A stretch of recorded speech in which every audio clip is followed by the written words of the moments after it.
The grounds at the back of the hospital, and then down to the kitchens.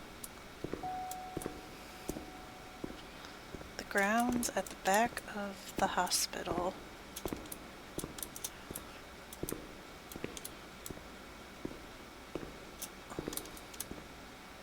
And then down to the kitchens.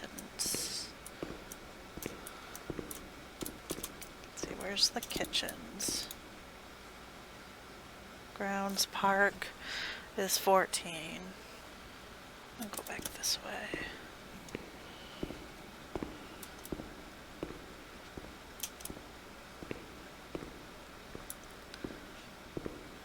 Yep.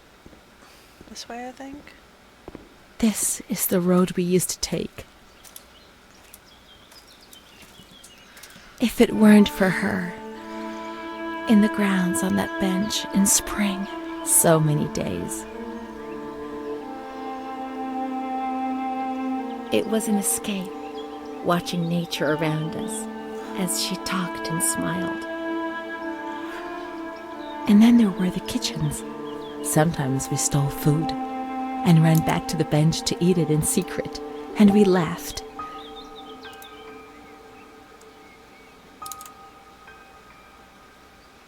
She did things to me. Sometimes she touched me. In the shower, I felt her body against mine for the first time. It was a shiver that warmed my soul. Eyes closed, the light slipped away.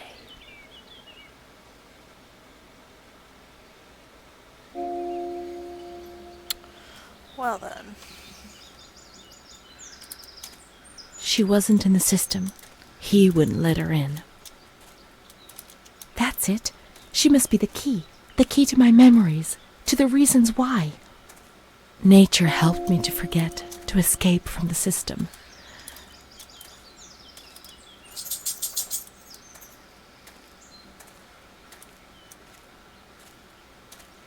The scent of spring. The land of light was far away, and we spent the days chatting on the stone benches.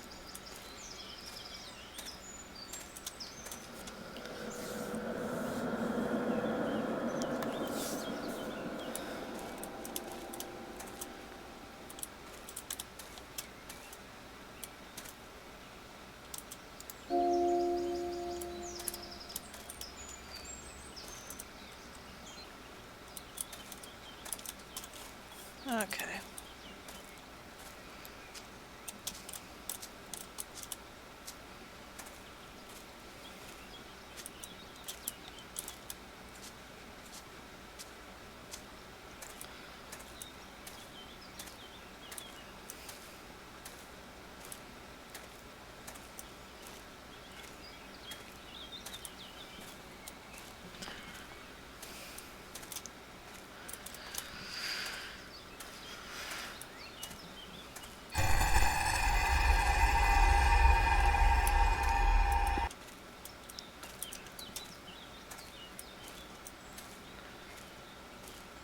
Okay, this must be the kitchens.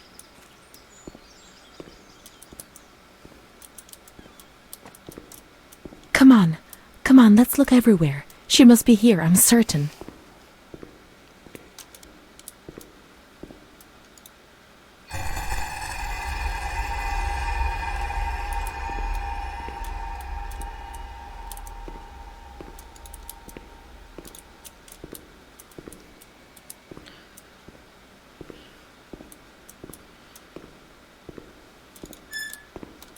Keep looking. We mustn't give up.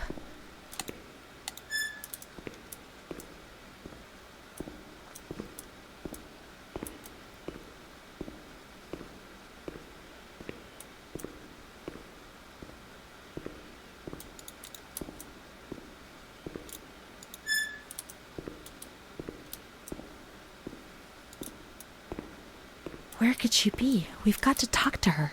Everything will be all right. But being here now, I don't like it. Come on, let's look for her, quickly.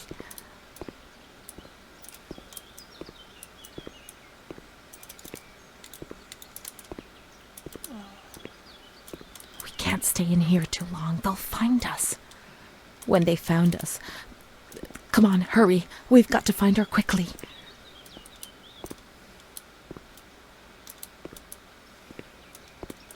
We can't go down there. There's too much water.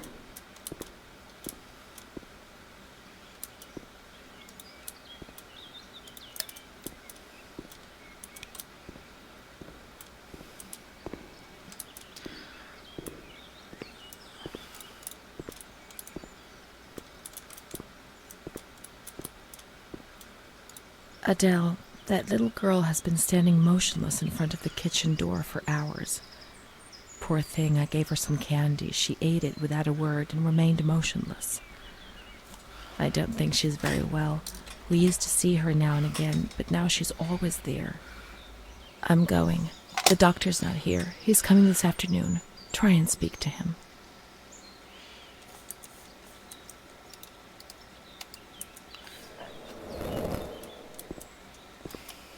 Poor thing. Lost in her dreams. She was only a little girl. But nobody gave her a cuddle. They punished her instead. They said she was sick and her dreams were troubling her. They weren't even hers anymore. I need her.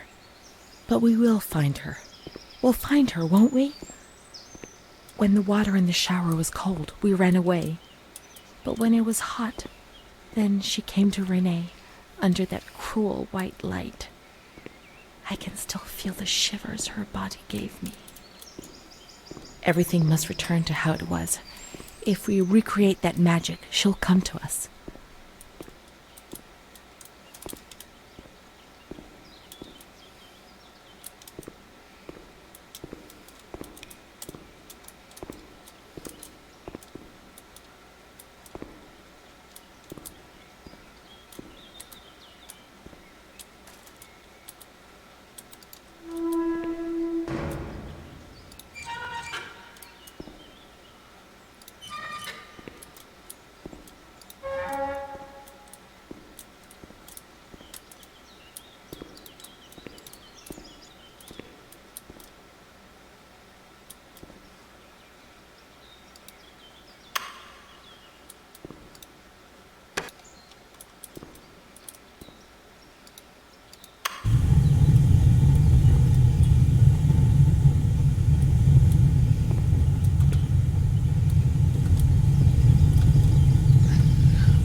We have to turn the water on in the showers and switch the boiler on. All the plumbing systems were in the kitchen area.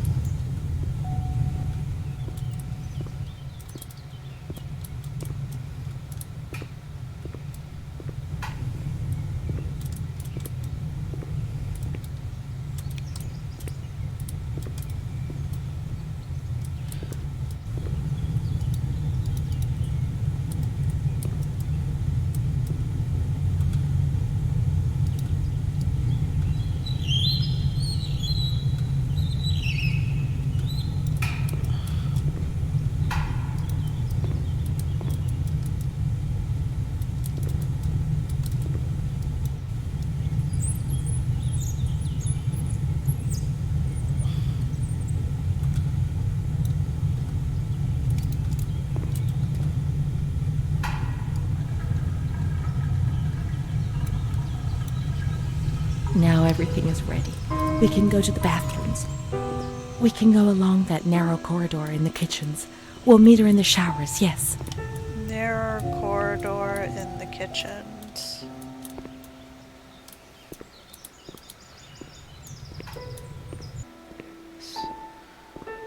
This looks narrow.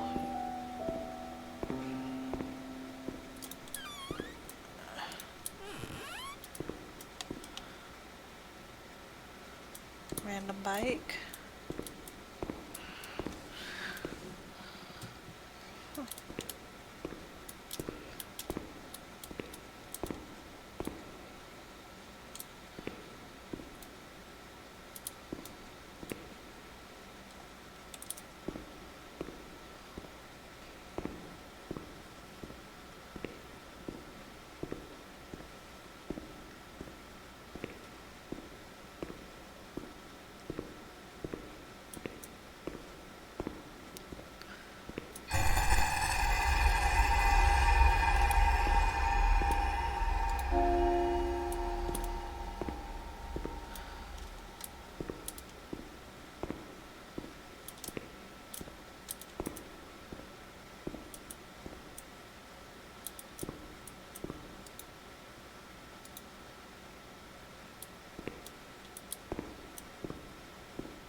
These look like bathrooms.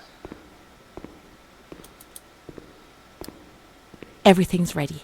Let's get undressed and leave our clothes on the hooks in the changing rooms.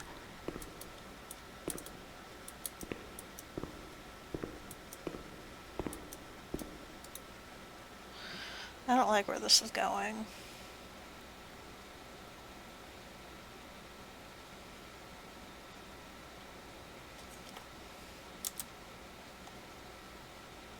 Let's turn the water on now, and everything will be as before.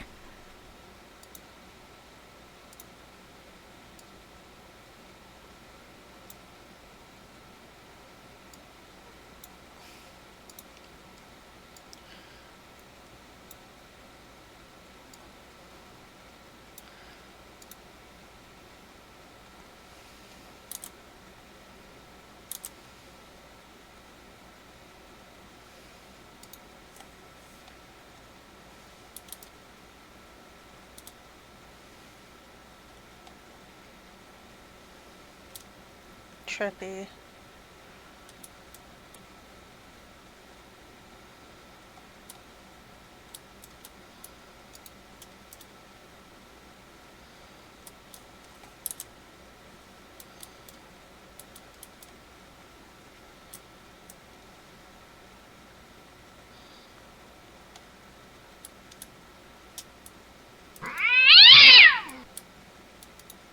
It's creepy.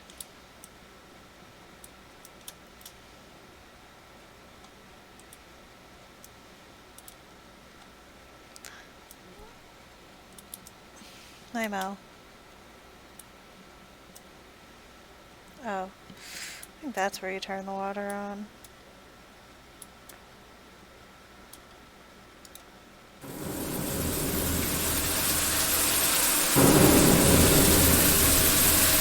This is so messed up.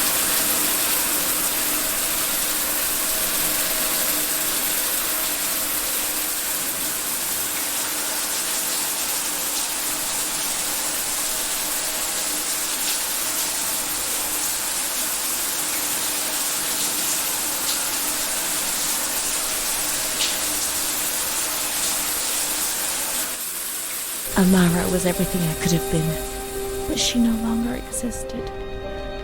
I'd have loved to erase everything I did, but instead I always went ahead and did it again.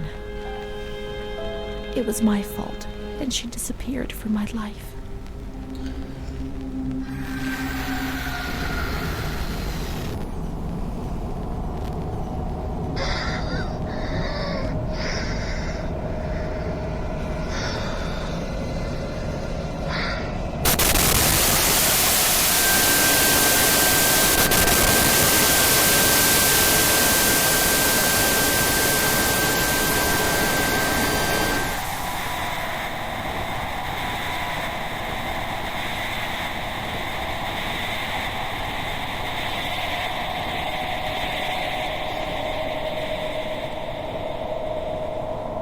They gave you injections there, which made your body and soul tremble violently. A whirlwind of anguish and unbearable pain. I lived in terror of the next time. They had taken me upstairs to that ward where no one wanted to go. Up the stairs we go.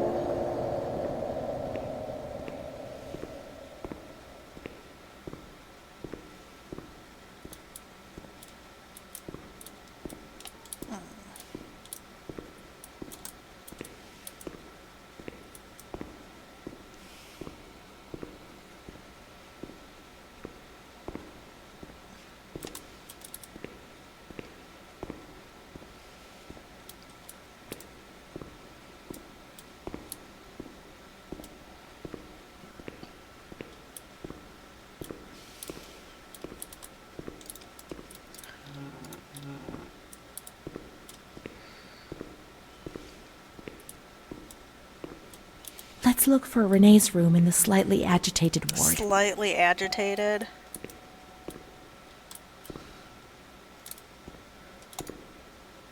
Semi-agitated.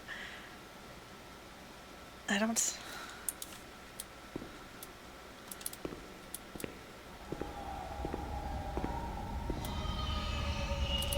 When there was too much chaos, they closed all the windows and the door. They turned off the lights, and it was pitch black. Some people fell asleep. Some others stopped seeing their demons and became more calm.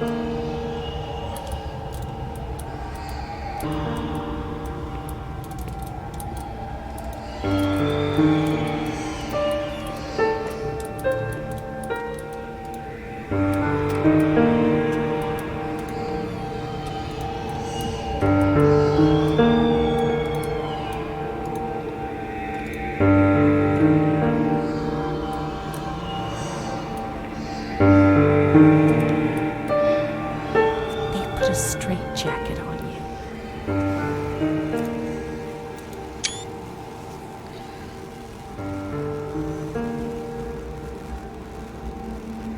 They gave you a cold shower. I was like, at that. They suffocated you with a sheet.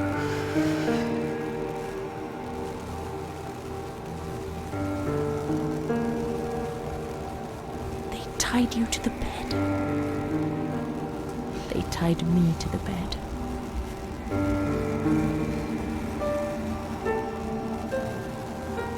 A woman died next to me, choked by her own vomit. She was tied down because she wouldn't stop pleasuring herself. Oh my God. I can still hear her death rattle. I screamed, but nobody came. Everybody screamed in there, all of them. It was then I saw the doll, which wasn't Charlotte. No, she wasn't Charlotte.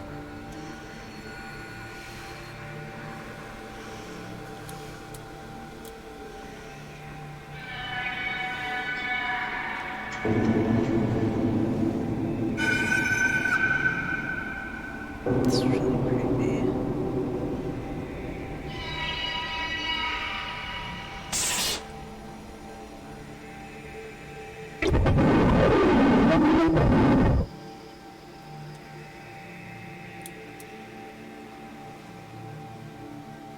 The past came back to hurt me again. In the loneliness of that crowded ward, he brought it with him. I thought I would never see him again. He'd come to remind me who I was. That's what my mother used to do. That's what I had done. It seems that my life in here was just a repeat of what it had been outside. The doll, the fear, the shame. I'd have loved to erase everything I did, but instead I always went ahead and did it again.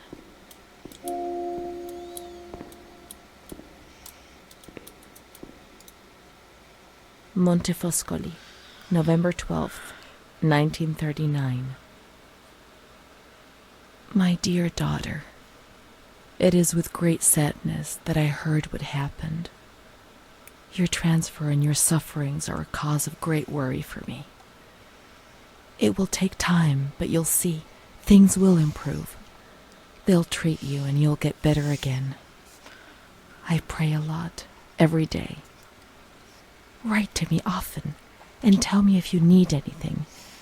I promise I'll do what I can. Try to be strong. Mom.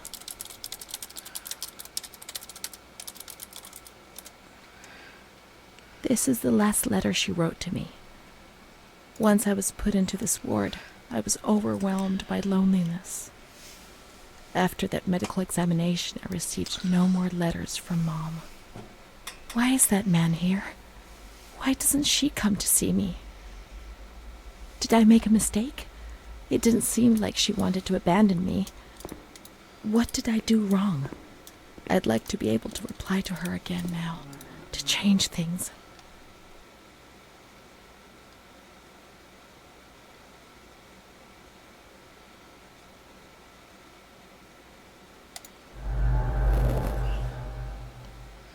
We'll do that one.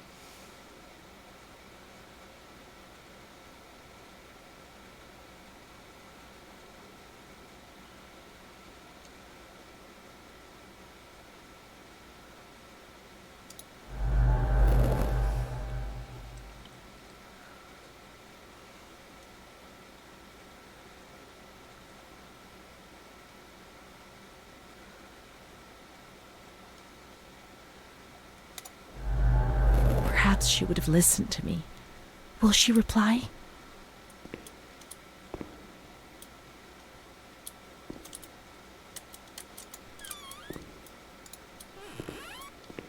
The letters were sent to the archive. It was their job to post them.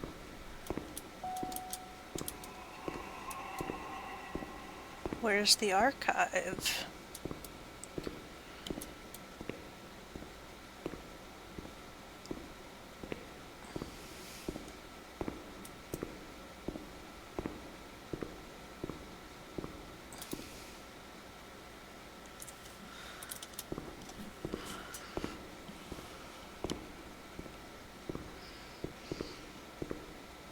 When you were sent to a lunatic asylum, you lost the right to possess anything.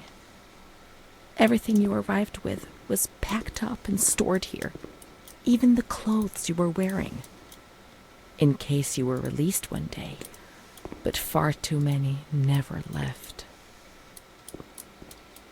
There must be a file with my name in the filing cabinet somewhere. Dear Mother, please, I beg you, get me out of this place. I'm so frightened here. You were right. I know I was wrong. I understand. I'm so ashamed. If only you knew how much. But now I'll behave myself, I promise. Now things will be fine. I'll work hard. I'll be very good. Your daughter, Renée. Thanks. Interview today. This letter. It was Renée's letter, just as she wrote it back then. But it was never sent. Why? Why did this happen?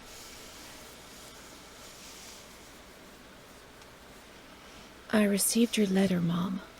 You tell me to be patient and strong, while I only feel fear and pain. And you don't write to me anymore.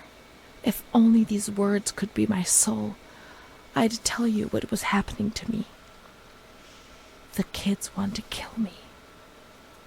They all look the other way and tell me what to do. I don't understand. She helps me, but what have they done to her? Can you tell me? Will you help me? Renée. Not fulfilled.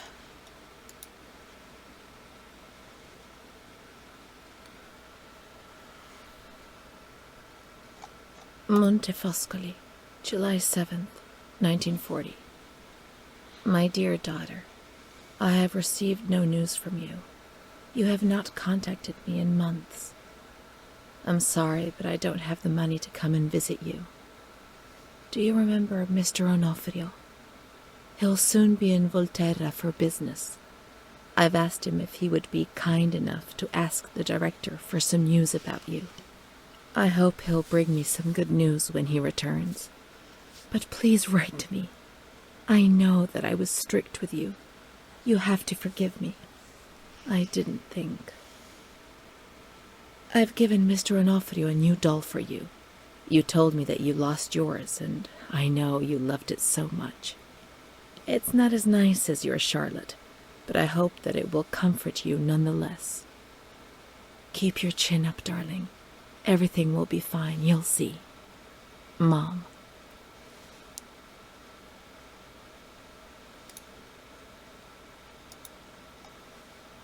Montefoscoli, October 12th, 1940. My dear daughter, I've written 2 letters to you and have received no reply. Every day, I'm anxiously waiting for a letter. Mr. Onofrio's back. He brought you the doll. Do you like it? He told me he was unable to speak to the director, but managed to see you. I pray for you every day. Even Don Gino said a prayer for you during Sunday Mass. Isn't that nice? I've made up my mind, Renée. I'm bringing you home. I've already written to the director. I told him that I'll take care of you. I'm not very well at the moment and can't work, but I'll get better soon, you'll see. And as soon as I can make the journey, I'll come and fetch you. I know you're suffering a lot, but please be strong, I beg you. Mom will come and fetch us, won't she? Mom is good, but she's not well. That's why that man came. She also sent us the doll. I could have played with it and talked to it while waiting for her to come, but Renée didn't bring it with her. Perhaps she's been abducted like all the others and is locked up here somewhere.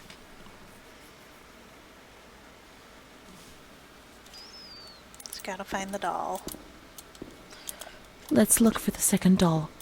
It'll be among the bundles of the patient's belongings.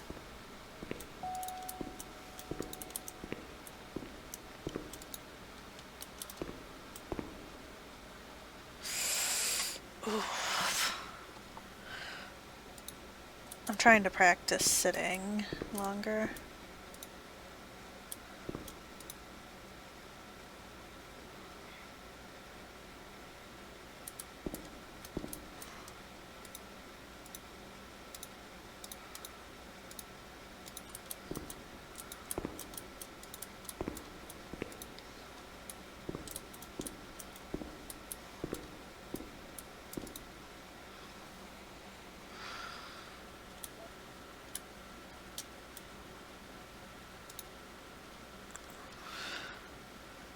Now we can open the bundle on that table in front of the window.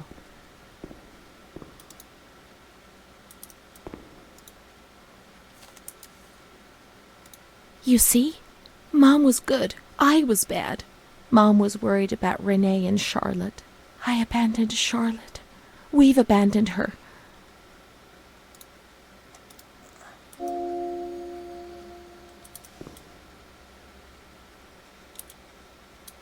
I'm guessing I have to go back to Charlotte.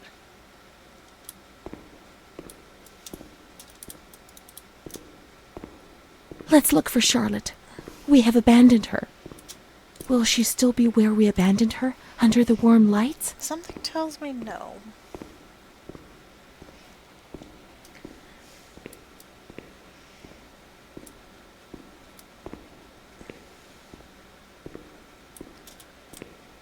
Yes.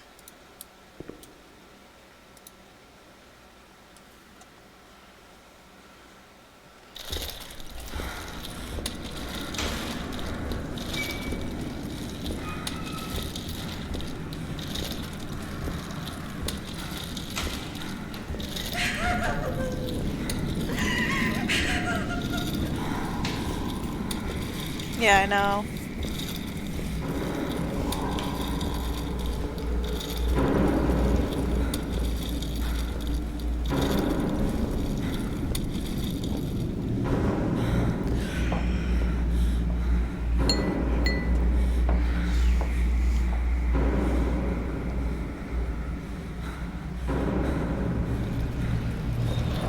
I didn't do anything. I just obeyed orders. I only obeyed orders.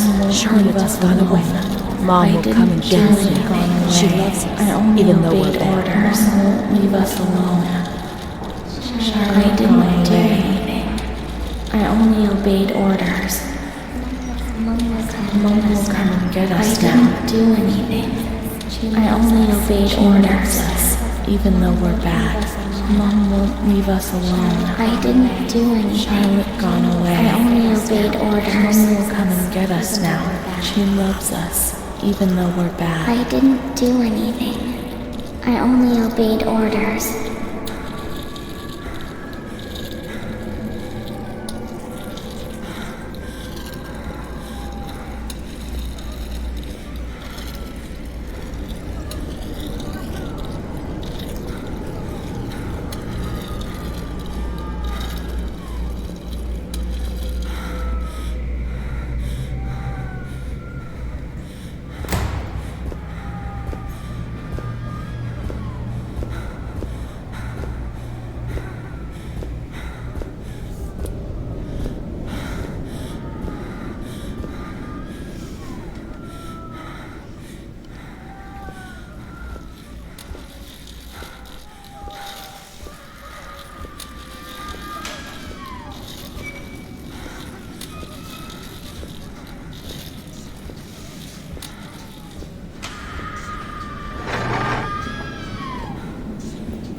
Ooh, that sound.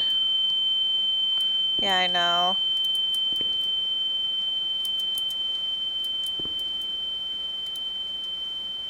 Montefoscoli, December 20th, 1941.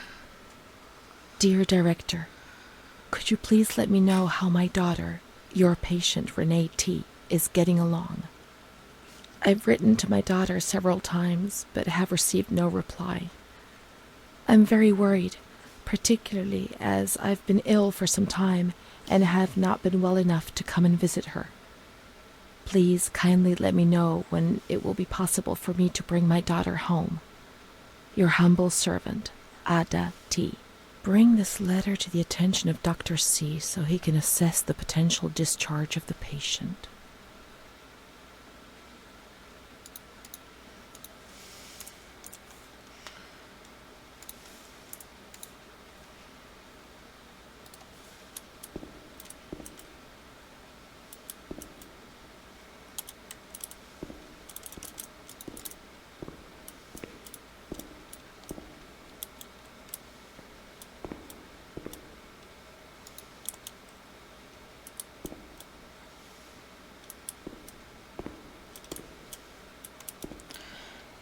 I'm not exactly sure what to do from here. Just guessing leave the room? What was that doctor writing, sitting at his desk?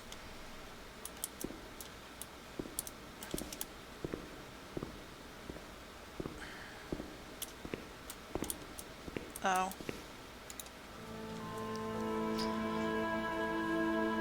September 7th, 1938. The patient frequently indulges in recriminations expressed in an explosive tone of voice. This morning she threw away the milk, saying it was full of urine, spittle, and all kinds of other filth. Crazed, she hears voices that order her to do things. She says she heard children singing and that they were locked up in a school. January 20th, 1939. Introverted, dazed, cannot focus on anything. When questioned and stimulated, she starts crying and weeping. At other times, she laughs. June 1st. Apathetic. Eats very little. She refuses to be touched. Does not respond. Spends her time in the grounds. The cooks report that she sits on a bench in front of the kitchens. October 14th. Return of impulsive behavior. This morning she asked for 2 eggs to make zabayoni, but when she got them, she threw them up in the air. Excited, clamorous, slightly confused, takes her clothes off. December 8th, tied to bed for 15 days.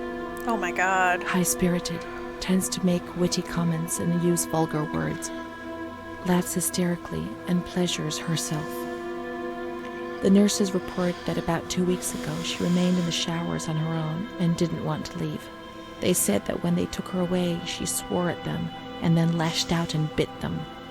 2 nurses had to be treated for their injuries. They've kept her tied to the bed since then. Transferred to the slightly agitated ward, from the care of Dr. B to the care of Dr. C. I was with Amara in the showers. My memories are terrifying. They're not real, are they?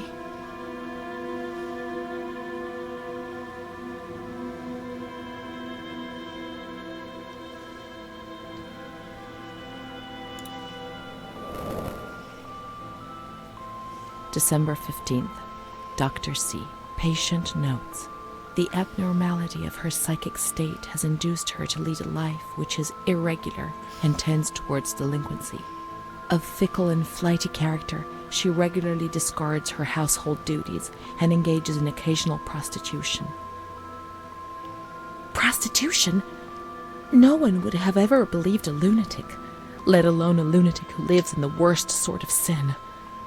Could such a person ever have been subject to sexual violence? Certainly not. Her mental deficiency makes her deaf to the reprimands of her family. She has shown suicidal tendencies.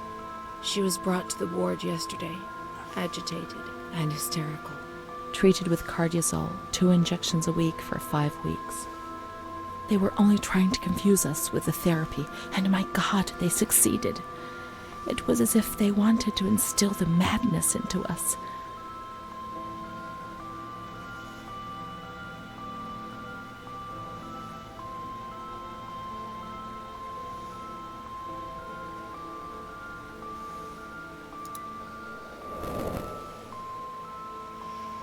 June 2nd. After a long period of calm and improvement, the patient is very agitated today and vehemently refuses to submit to a gynecological examination. She swears and curses those helping her, flailing her arms and hitting them. According to reports by Dr. B, the patient has been subjected to periodic checkups since she had a spontaneous abortion about 2 years ago in her third month of pregnancy. Conception occurred after she had sexual intercourse with a stranger who sneaked into the hospital grounds. Details are contained in the charges filed at police headquarters in Volterra, a copy of which is attached to these clinical notes. ES therapy. That's how the reality is concealed. It has all been planned very carefully.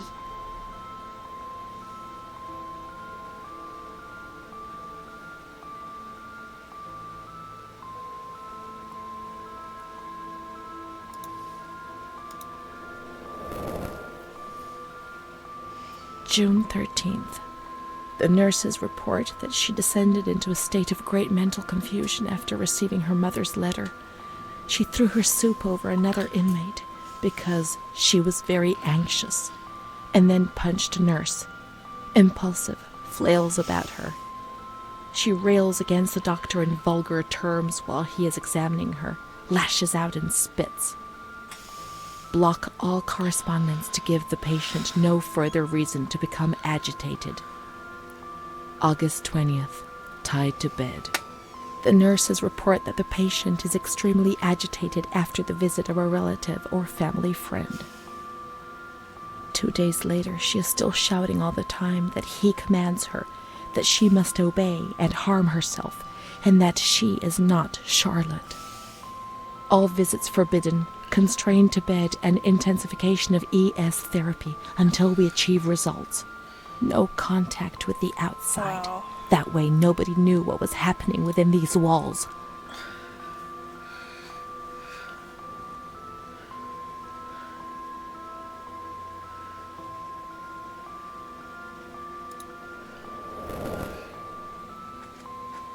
March 3rd.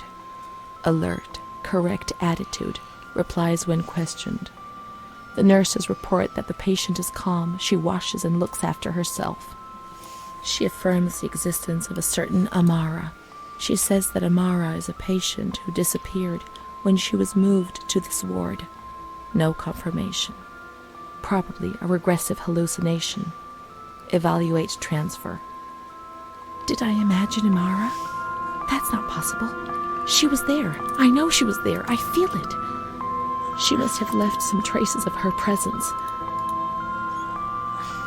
We can look for her things in the storeroom containing the bundles of the patient's belongings on the upper floor.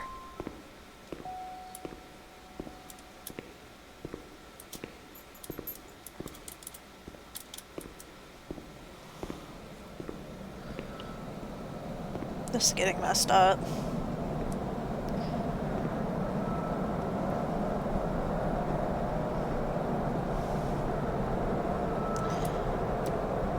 And yeah, I don't know the difference between like the different types of bipolar.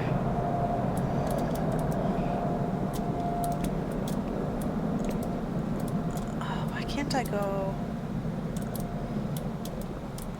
Okay, I'm already on the second floor.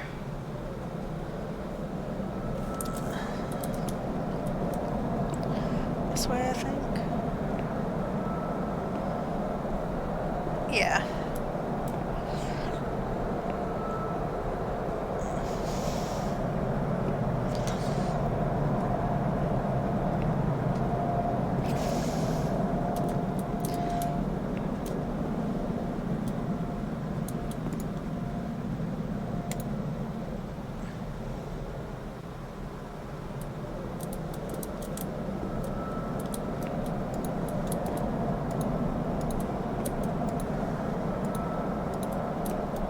These are Amara's things, I'm certain. Amara, there she is. She existed. She Okay, really so she did wasn't exist. crazy. There she is, my friend. March 12th, 1938. The young girl Renée arrived today. Poor thing, she was terrorized. You see, she remembers the first time we met. I talked to her mother, the dear lady, and she expressed her fears to me, and I promised I'd keep an eye on her daughter. The lady told me her daughter's doll had been taken away, and this worried her, because when she becomes depressed, as she is now, Renée barricades herself in her room and can't communicate. The doll becomes her voice, eyes, and ears. Dr. B said I'll soon get out of here. I'm sorry. I'm so sad to leave Renée. I won't be able to protect her anymore. My poor friend. She was hoping to be able to get out of here, but nobody ever leaves this place. That poor girl is really ill. I am the only one she ever speaks to. I told her I was leaving, and she stared at me, saying that I would never leave. It was quite unnerving, and then she started to cry. I felt like crying too. She didn't say anything else. What worries me is that I'm sure that terrible man is watching her. He was the one who brought her here, and of all the good people, why did it have to be him? She knew. I told her everything. She knew about that man. That's why they wanted to make her disappear from my life. But I instructed a nurse friend of mine to keep an eye on her, and I'm sure she will, because she's a good woman. Her friend the nurse. I vaguely remember. She worked on this ward. I'm guessing to the nurse's room?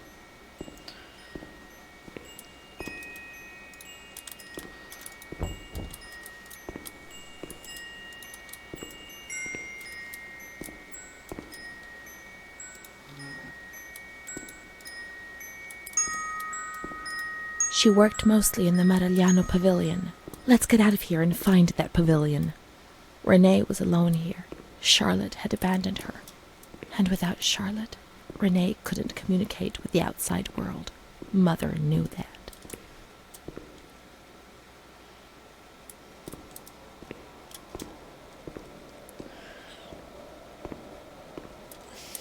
Marigliano was a different pavilion nearby. Let's follow the signs.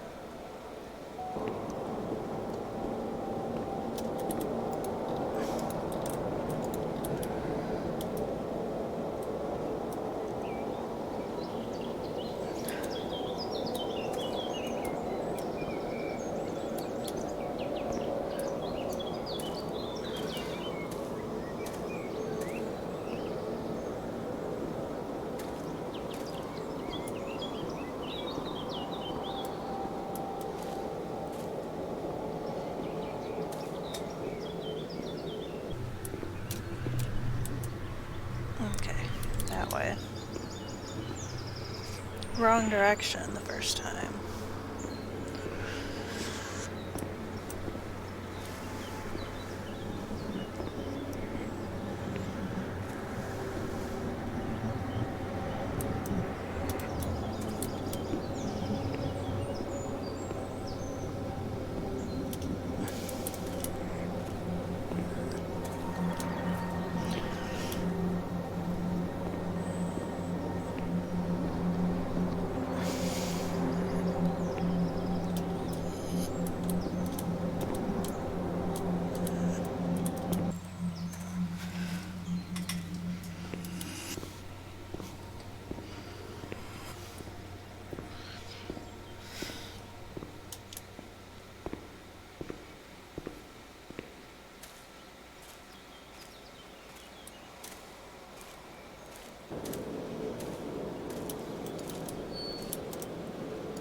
Okay.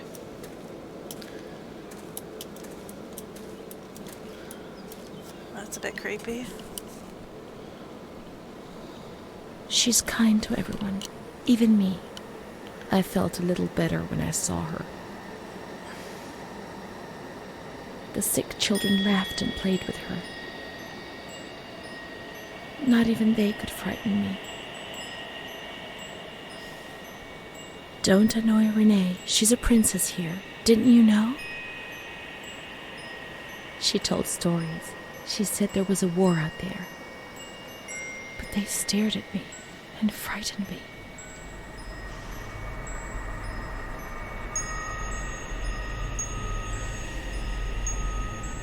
They would come to look for me in the evening, and then no one would have protected me. Not even you, Charlotte. Am I right?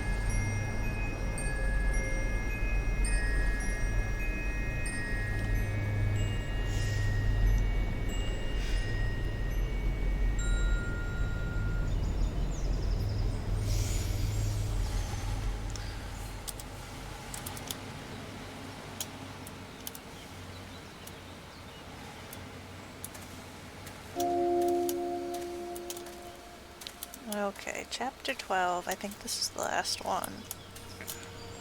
Let's follow the hearse until we reach the graveyard.